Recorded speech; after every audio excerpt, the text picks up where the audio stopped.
What is up, guys? VinDeezy here with 150 West Street. We're here with We Are Pittsburgh, and welcome to the show. All right, man, it's your boy Big 06, and we back again with another exclusive episode of We Are Pittsburgh, and who we got on the show today? Today we got VinDeezy himself. Awesome, man. Thanks for having us. We here in your new retail space. I know a few weeks back we initially reached out and talking about. He's like, hey, I would love to do it now, but I got something big coming up. About to be entering my shop in the next few weeks. So if you could just hold off, we'll come towards the end of the month and we'll be settled in. So now we here, man. Where we located? I'll give us the address just in case somebody want to come find some heat. So right now we're at 150 West Street. That's East Pittsburgh, PA. Kind of close to Braddock, like 10 minutes from Braddock. And yeah, that's the address. Yeah, right off Route 30, nevertheless. Yes, correct? Right off Ardmore Boulevard. Yes, sir. Awesome, man. So yeah, we'll just get right into it. We're gonna start with the creative journey, man. So it's like I guess, how did you get into like the just the art and even just fashion, art, and just making it like, I guess, like wearable art, if that makes sense? Oh yeah. So I grew up in a family of 9, including my parents. So we always shopped at like Goodwills and St. Vincent de Paul and everything. I thought that was so cool because my name's Vincent, so I thought that was funny. But being able to find my own clothes and like make my own style through shopping at those stores and it being cheap, like I could get anything I wanted. So that's kind of where like it all started, was just finding clothes like that. It's basically like the diamond in the rough kind of thing of finding the pieces that you want to wear, and like that's quote unquote cool to people, like when like Aeropostale was cool in high school, like that's all I was buying was like Aeropostale and like American Eagle and all that stuff. And but then once when I was in high school, senior year came around, I got my Eagle Scout. I got mentorship from a man who was straight from Italy with the company called Lairmore's. Yeah, like that's in like the middle of like the city. They deal with like tailoring and suits and everything. And he spoke straight Italian. Didn't know a word he said, but learned how to sew from there. First started to learn how to sew from my mom and my sister at a young age, and then I got more into it when I was a senior. And then after that, I made my first pair of pants from scratch. And then after that, me and my older sister got into embroidery and just started making pieces on upcycled pieces from Goodwills to keep them out of landfills. And that's kind of VinDeezy's mission statement, is keeping clothes out of landfills and trying to make them into heirlooms, if anything, like pass it down to your kids or donate it back to someone. And then if they make something on it, then that just makes it timeless at that point. Timeless, man. That's a good term, man. Because just good pieces, just timeless. Just I say kind of like even I'll relate it to like music a little bit. It's just like you can listen to it now or wear it now and put it on 20 years from now and it just kind of still hits the same. I was just talking to a buddy of mine about I get that feel from just like the starter pullover. I guess they call them quarter zips now, but like the starter pullover joints, that's like just timeless. Where it's just like you put it on and it's just like, man, without you just kind of go right back to what you were doing whenever this first came out. So exactly, heavy on the timeless, man. And then you mentioned just embroidery. I feel like that's a little bit different from just your like local, just around the scene of Pittsburgh, just local clothing brands. You don't really get that too much. So it's like, what does the creative process look like whenever you're like embroidering and just free flowing and creating? So the creative process for me really is I like to draw a lot. So when I draw, I envision it on a piece. Like I don't really draw my pieces out. I draw basically like logos and designs to put on pieces, and then if I ever find a piece that I want to put something on, it usually just clicks and comes together. Like I usually get that compliment, which I'm like very thankful for, is like, man, you like find the right pieces that it looks like you didn't even make it. It was already made like this, and I'm just like reselling somebody else's stuff. And I think that's so funny because it's like it looks that good that one person couldn't do it. Like it came from a factory, and it's like, I'm the factory though. I'm the And factory. That's hard. So I was on, just doing a little bit of due diligence, and I was just getting more familiar. And I was scrolling up and down your TikTok, and I seen VinDeezy Cares. So tell us what does that mean to you? So the VinDeezy Cares line was about 10 Letterman jackets. One was food, one was war, one was music. Let me think. One was just life. One was money. Man, I've been doing so much stuff, I don't even remember the 10 jackets. Oh, one was the ocean, and what's the one there? It's ocean, and then war. That's war, music, and ocean right there. I think one was animals. But VinDeezy Cares. I started that actually like 5 years ago. And I donated the proceeds from that collection to, I forget what the foundation was, but I donated all those proceeds, and that was made on just hoodies, and it wasn't Letterman jackets like the way I am now. I took Louis Vuitton material and just and sewed that appliqued it onto a couple hoodies, and then 5 years later from that, I was like, I might have, sorry, excuse me. I thought I should bring it back, and I found the Letterman jackets from an old couple out in Wheeling that were shutting down their sports memorabilia store, I guess. And so I helped them out in that time, and then made the pieces. But VinDeezy Cares comes down to kind of what I care about, kind of stepping into my mind and space of like what I'm thinking about at the time. I mean, with war right now, it's freaking insane. Money makes the world go around, so everybody needs that. Where the money's going, who knows? But even the ocean, I mean, that just comes back to the VinDeezy mission statement of keeping clothes out of landfills and everything. But yeah, VinDeezy Cares it's not hard to care. That's the whole thing. Like, if I can make somebody else care even just a little bit about something else other than themselves, that's what it was pushing, if anything. For sure. So you mentioned just a lot of pieces. What would you say is your most, I guess, like your biggest win or your most meaningful piece to date? Probably still has to be the first jacket I gave to Ski Mask, if anything, because that's kind of like what propelled me to even pursue this even harder than I ever thought I could. Like, seeing him actually like it as much as he does, to where he's been wearing it for over 8 years and he still has that jacket. Like, that's crazy to me. And that like shows me that like my pieces mean something, and they usually do. I say, like, everyone that buys a piece or like grabs a piece from me, like, they're connected to it already. Like, they're like, it was like made for them, and like that's what makes, and it just makes it beautiful at that point. Excuse me again. So I noticed you do like kind of piggybacking off what you just said. It's like why like a bunch of your pieces are like just one-on-ones. Like, what drove you to?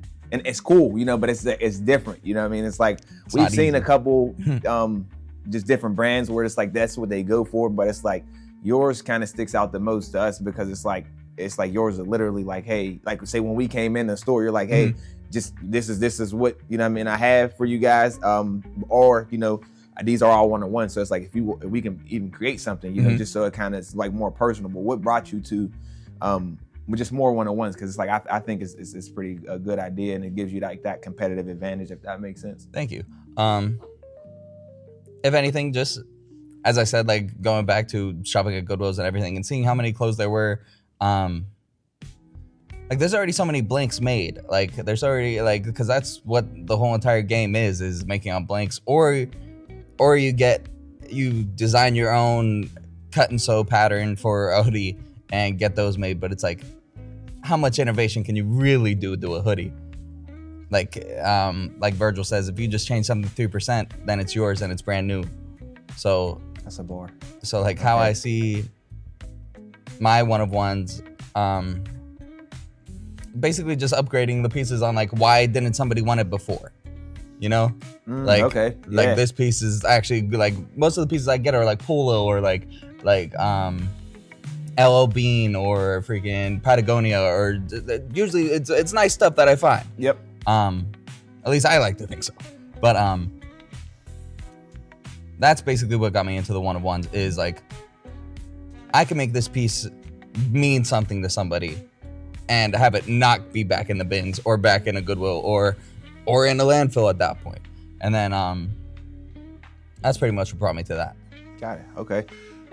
So we're like, this entire platform now we got today, known as like We Are Pittsburgh, we're just big on just bringing more collaboration to the city and just bringing, you know, light on just the entrepreneurs that kind of shape, you know, the city's entrepreneurial thing.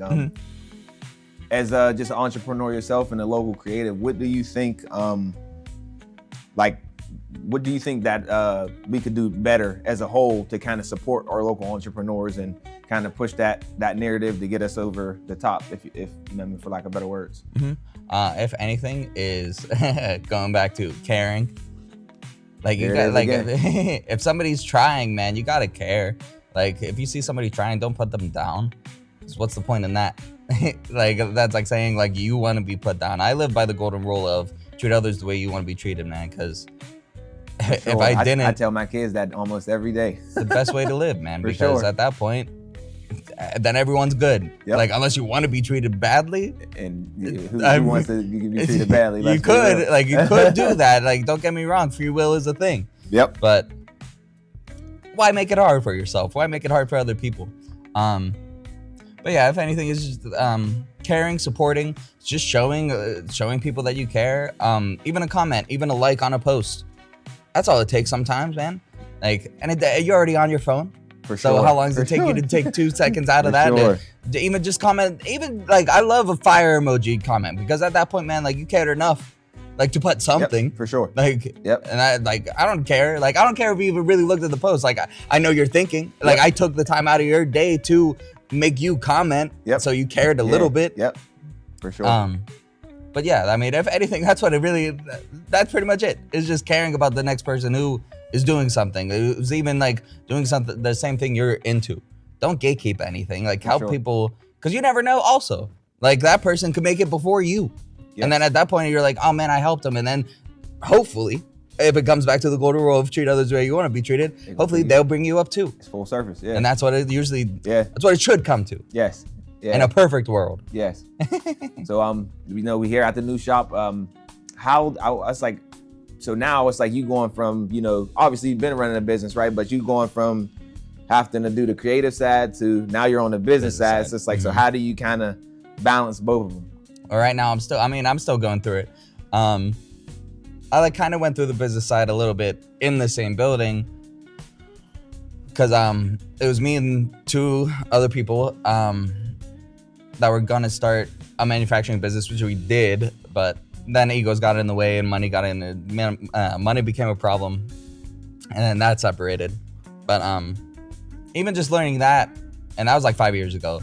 Learning at that time was definitely kind of pivotal on what it was, because if I was starting in this now and I didn't have that experience, I don't think I'd be able to do it. But being able to experience more of the business side and more of the legalities of everything, paperwork, everything, freaking occupancy permits on buildings. Man, there's a lot of stuff to this. Like, it's not just, oh, I got a building and it's this and it's that. And no, there's way so much behind the scenes that a lot of people don't know. I'm not saying don't try, go do it. Like, if I could do it, anyone could do it. That's how I see everything. Like, if anyone could do something, you could also do that. But it's not easy. That's all I gotta say. It's a very hard road to go on. But the business side, I'm still learning.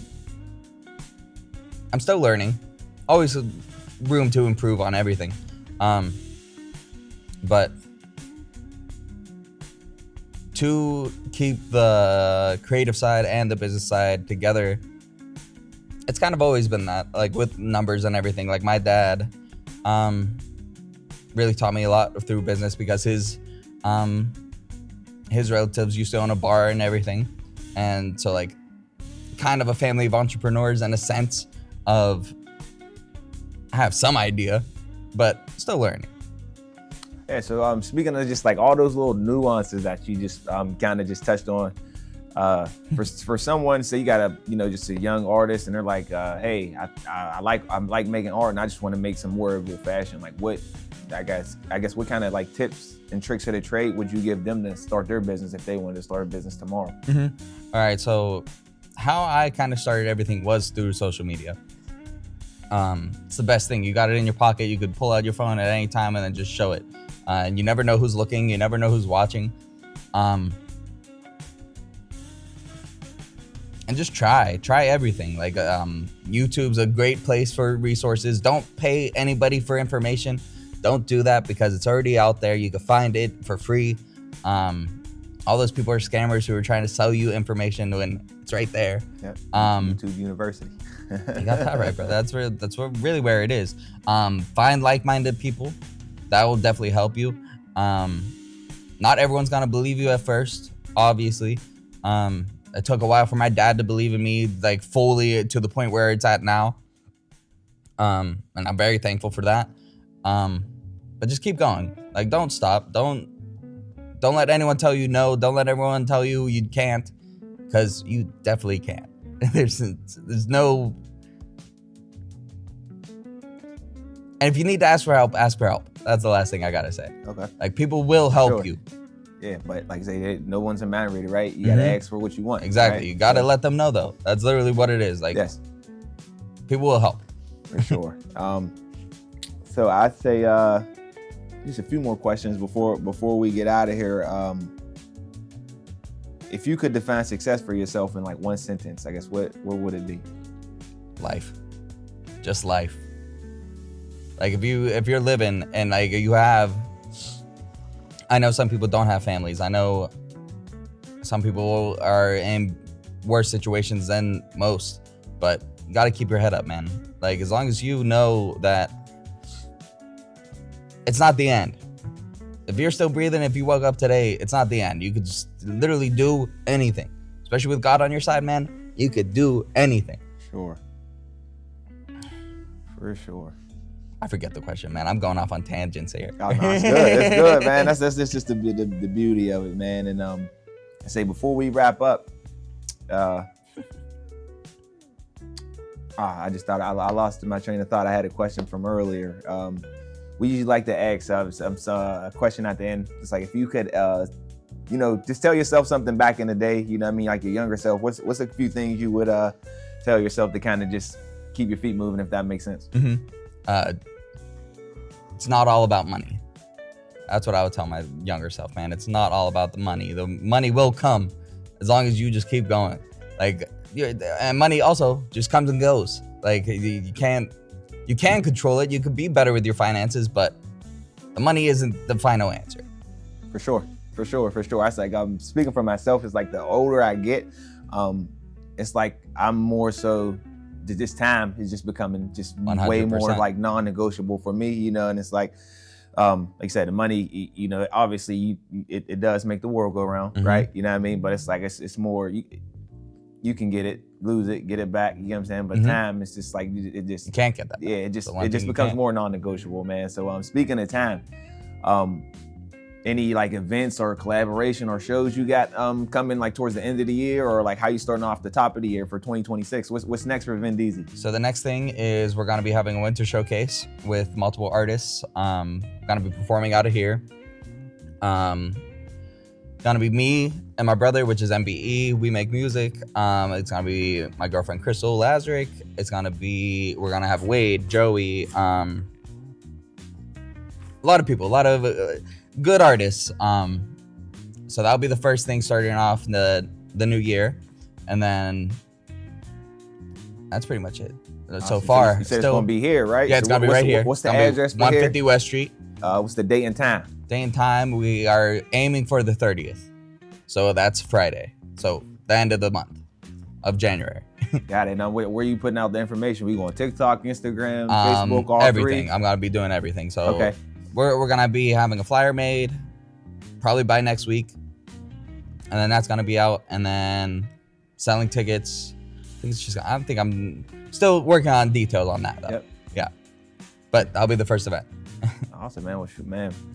Appreciate you. Dope interview. Thanks for allowing us in the store, showing us around, and we also got some custom We Are one-on-one, or I should say, me and my partner too. In that instance, some We Are Pittsburgh pieces that you're gonna create for us. So more to come with that. But again, thanks for having us. Appreciate your time, man. And be on the lookout for this episode. It's another one. We Are Pittsburgh. Shout out to VinDeezy. Peace.